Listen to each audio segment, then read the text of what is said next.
Welcome back to WB education centre. আমার এই চ্যানেলে সবাইকে স্বাগত। পিএসসি ক্লার্কশিপ ও ফুড এসআই এর যে আমরা প্র্যাকটিস সেশন স্টার্ট করেছিলাম, আজকে তার সপ্তম ক্লাস। এই সেশন থেকে তোমরা বিগত বছরের সমস্ত রকমের এক্সামের প্যাটার্ন দেখতে পারবে। এখানে যে আমরা কোয়েশ্চেনগুলো আলোচনা করছি, এই কোয়েশ্চেনগুলো প্রত্যেকটা খুবই ইম্পর্টেন্ট, কারণ এই কোয়েশ্চেনগুলো কোনো না কোনো এক্সামে এসেছে। তো এই ওরিয়েন্টেড তার আশপাশের যে এরিয়াগুলো আমরা কভার করব, কোনো একটা কোয়েশ্চেন তার আশপাশে কি আর কোশ্চেন হতে পারে সেই সব সম্বন্ধে আমরা এই ভিডিওতে আলোচনা করছি। চলো আজকে নতুন সেশনটা স্টার্ট করা যাক। প্রথম কোশ্চেন দেখো, কে প্রতিষ্ঠা করেন Aligarh Anglo oriental college? Option দেখো, নবাব সলিমুল্লাহ, লিয়াকত আলী খান, আব্দুল গফফর খান, না স্যার সৈয়দ আহমদ খান? তো দেখো, Anglo Aligarh Anglo oriental college এটা প্রতিষ্ঠা করেছিল sir Syed Ahmad Khan. Next question, দিল্লির কোন সুলতান প্রথম উত্তর পশ্চিম সীমান্ত নীতি গ্রহণ করেন? অপশন দেখো, ইলতুৎমিশ, বলবন, রাজিয়া, না আলাউদ্দিন খিলজি? তো এটা সঠিক উত্তর হয়ে যাবে গিয়াসুদ্দিন বলবন বা বলবন। এই গিয়াসুদ্দিন বলবন কোন ডাইনেস্টি সুলতান ছিলেন? দাস বংশের সুলতান ছিলেন গিয়াসুদ্দিন বলবন।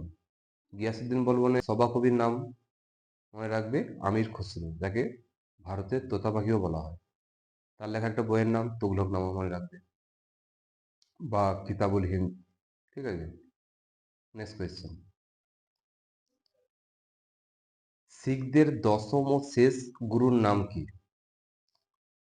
অপশন দেখো, গুরু রামদাস, গুরু হরগোবিন্দ, গুরু গোবিন্দ, না গুরু তেগ বাহাদুর? দেখো, দশম শিখ গুরু এটা সঠিক উত্তর হয়ে যাবে গুরু গোবিন্দ। এই যে দশম শিখ গুরু, নবম শিখ গুরু, প্রথম শিখ গুরু, এর একটু মনে রেখো। এগুলো এমটিএসে খুব দেয়, এমটিএসে খুব ভালো কোয়েশ্চেন এটা। দেখো, শিখ ধর্মের শ্রেষ্ঠা হলেন গুরু নানক। তিনি হচ্ছেন প্রথম শিখ গুরু ছিলেন গুরু নানক। দ্বিতীয় শিখ গুরুটা দেখে নাও, গুরু অঙ্গদেব, এমটিএসে খুব দেয়। পঞ্চম শিখ গুরু, পঞ্চম শিখ গুরুটা দেখো গুরু অর্জুন দেব। চতুর্থ শিখ গুরু, গুরু রামদাস। ষষ্ঠ শিখ গুরু, গুরু হরগোবিন্দ। আর নবমটা খুবই আছে কোশ্চেনে, নবম শিখ গুরু কে ছিলেন? বা ঘুরিয়ে এরকম কোশ্চেন দেয় যে জাহাঙ্গীর কোন শিখ গুরুকে হত্যা করেছিল? তখন কিন্তু উত্তর হবে নবম শিখ গুরু, যিনি হচ্ছে তেগ বাহাদুর।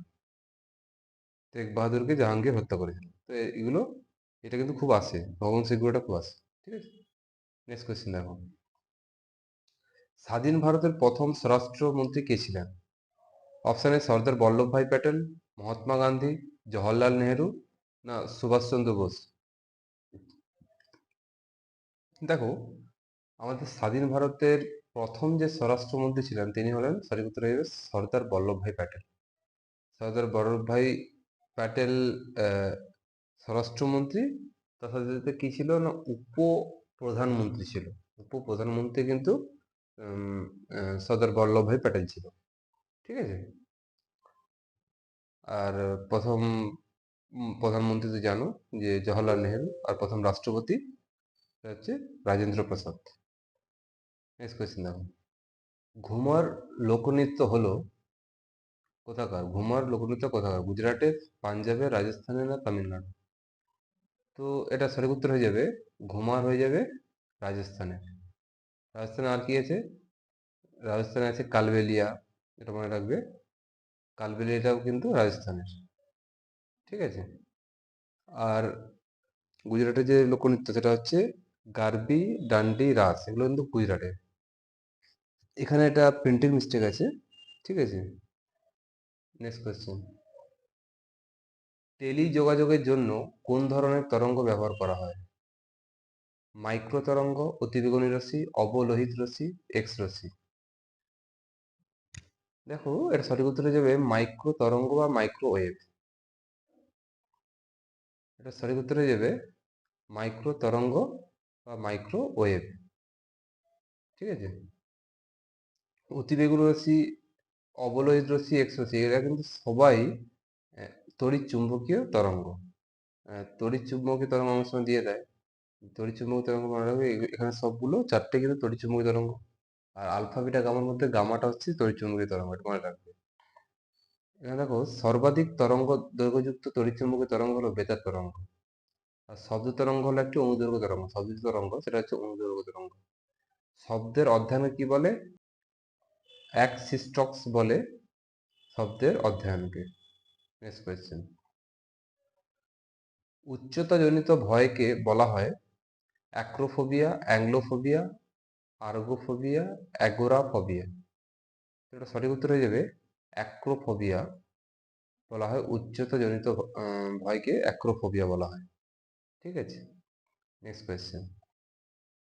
নাবার্ড প্রতিষ্ঠিত নাবার্ড প্রতিষ্ঠানটি জড়িত গ্রাম উন্নয়নে, শহর উন্নয়নে, শিল্পের উন্নয়নে না রেলের উন্নয়নে? দেখো নাবার্ড যে ফুল ফর্ম, ওটা যে মনে থাকলে ওটা উত্তরটা করতে পারবে। নাবার্ডের ফুল ফর্ম হচ্ছে national bank for agricultural and rural development. এই যে রুরাল ডেভেলপমেন্ট মানে গ্রামের, মানে গ্রামীণ ডেভেলপমেন্ট যেটা, তাহলে এটা সঠিক উত্তর হয়ে যাবে গ্রামের উন্নয়ন। ঠিক আছে, এই নাবার্ডটা কবে এস্টাবলিশ হয়েছিল? 1982 সালে নাবার্ড এস্টাবলিশ হয়েছিল। এর হেডকোয়ার্টার কোথায়? না মুম্বাই। আরেকটা এখান থেকে কোশ্চেন আছে যে ডব্লিউবিপিএসসি দিয়েছিল, নাবার্ড কোন পঞ্চবার্ষিকী পরিকল্পনাতে নাবার্ড এস্টাবলিশ হয়েছিল? তাহলে এটা মনে রাখবে ষষ্ঠ ষষ্ঠ পঞ্চবার্ষিকী পরিকল্পনাতে। Next question. নিম্নের কোন ভারতীয় টাকা ভারত সরকার দ্বারা মুদ্রিত হয়? অপশন এ 100 টাকা, 500 টাকা, 2000 টাকা, 1 টাকা। দেখো এরা সঠিক উত্তর হয়ে যাবে 1 টাকা। 1 টাকার মুদ্রাতে আরবিআই এর কোনো সিগনেচার, গভর্নমেন্টের সিগনেচার থাকে না। এটা সিগনেচার থাকে অর্থ সচিবের, মানে এটা ভারত সরকার দ্বারা মুদ্রিত হয়। এই 1 টাকার নোটের যে স্বাক্ষর থাকে সেটা হচ্ছে অর্থ সচিবের। অর্থ সচিবের স্বাক্ষর থাকে 1 টাকার নোটে। আর 1 টাকার নোট কে জারি করেন? অর্থ মন্ত্রক দ্বারা এই 1 টাকার নোট জারি করা হয়। Next question. পদে থাকাকালীন কোন পদে থাকাকালীন কোনো ভারতীয় রাষ্ট্রপতি মারা গেলে উপরাষ্ট্রপতি রাষ্ট্রপতি রূপে কাজ চালাতে পারেন ক মাস? 6 মাস, 3 মাস, 1 মাস, 2 মাস? তো দেখো এটা সঠিক উত্তর হয়ে যাবে 6 মাস। আর যখন দেখবে ক্যাবিনেটে, কোনো ক্যাবিনেট মন্ত্রিসভাতে বা বিধানসভাতে যখন কোনো মন্ত্রী, কেউ যখন বাইরে থেকে মন্ত্রী হন, মানে হেরে গিয়েও, বা কোনো পার্টির লোক কোনো মন্ত্রী হয়ে যান, তাকে কিন্তু 3 মাসের মধ্যে, মিনিমাম 3 মাসের মধ্যে তাকে ইলেক্টেড হয়ে ফের ক্যাবিনেটে আসতে হবে। যেমন আমাদের রিসেন্টলি আগের ইলেকশনে মমতা ব্যানার্জি হয়েছিলেন, তিনি হেরে গিয়েছিলেন, তারপরে আবার 3 মাসের মধ্যে তিনি ইলেক্টেড হয়ে ফের ক্যাবিনেটে তাকে আসতে হয়েছিল। ঠিক আছে, নেক্সট কোয়েশ্চেন। নিম্নের কোন সংশোধনী দ্বারা ভারতীয় সংবিধানের প্রস্তাবনা সংশোধিত হয়েছিল? অপশন এ দেখো 56তম সংশোধন, 42তম সংশোধন, 44তম সংশোধন, না 82তম সংশোধন? তো এটা মনে রাখো যে প্রস্তাবনা আর মৌলিক কর্তব্য দুটোই কিন্তু 42তম সংবিধান সংশোধনীতে যুক্ত হয়েছিল। আর মৌলিক অধিকার সংশোধন হয়েছিল 40তম সংবিধান সংশোধনীতে। এই 40তম সংবিধান সংশোধন কবে হয়েছিল? 1778 সালে। আর 42তম হয়েছিল 1776 সালে। কেন মৌলিক কর্তব্য প্রথম ছিল না, মৌলিক কর্তব্য যখন 42তে সংশোধনীতে মৌলিক কর্তব্য অ্যাড হয়, আর তারপরে মৌলিক কর্তব্য প্রথম 10টা অ্যাড হয়েছিল। আর এখান থেকে কোশ্চেন মনে রাখবে যে 86তম অ্যামেন্ডমেন্ট যেটা 2001 সালে হয়েছিল, সেটা হচ্ছে তোমার যে মৌলিক কর্তব্য আগে 10টা ছিল, তারপরে 2001 সালে 86তম সংবিধান সংশোধনের মাধ্যমে একটা মৌলিক কর্তব্য যুক্ত হয়। কোনটা? না 6 থেকে 14 বছর বয়স পর্যন্ত শিক্ষা বাধ্যতামূলক, এটা কিন্তু অ্যাড হয়েছে। এখন বর্তমানে 11টা মৌলিক কর্তব্য আছে। Next question. ভারতের সর্বাপেক্ষা পুরাতন হাইকোর্ট হলো Kolkata high court, Bombay high court, Madras high court, Allahabad high court? তো এটা সঠিক উত্তর হয়ে যাবে কলকাতা হাইকোর্ট। তো এই ছিল আমাদের আজকের আলোচনা। সবাই মন দিয়ে পড়াশোনা করো, আবার দেখা হবে নেক্সট ক্লাস।